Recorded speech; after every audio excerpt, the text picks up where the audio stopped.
instantly become a hit, and why not? It's a butterfly tent. Folk's Butterfly Farm set this up, so why focus on butterflies? David Folk is here for a special creature feature here at the fair. His story is a super interesting one.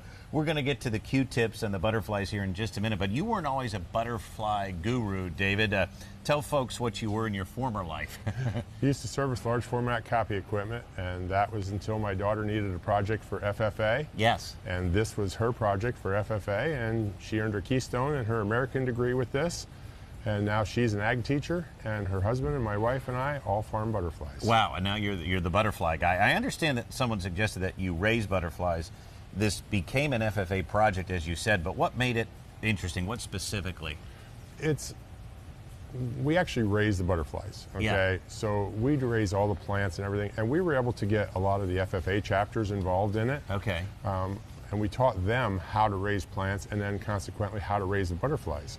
So it's not just, our project, it's a community project. It's a community project, and it's one that's about education, and I want you to touch on that because we're in the fair's Ag Ed Center.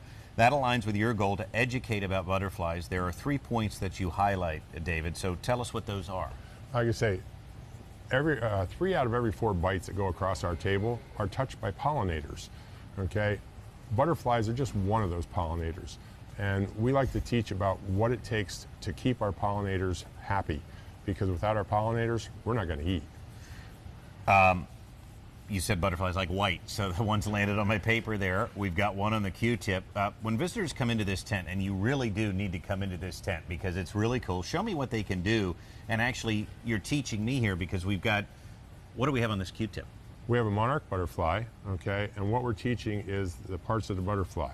Okay, before you come in, we're going to tell you that a butterfly tastes with their feet, and that's why we use the Q-tip. You put it under their feet. You see how he brought his antennas down? Yes. He's going to smell it with his antennas, and he has his proboscis rolled out. It's a little tiny tube right there in the front, and that's what they eat with.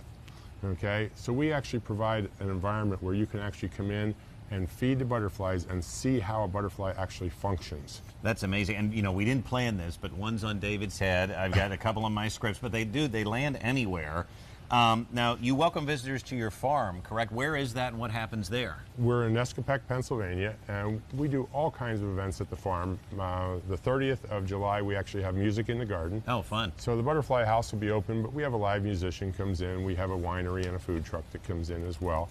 But we also do field trips. Okay. And our field trips, we usually book out, actually 26 is already booked, 27 is what we're booking now. Yeah. But we have schools come in and they bring their kids in, and we run 5 stations to teach all about butterflies, habitat, conservation, and recycling. That's awesome. And where do you head from here?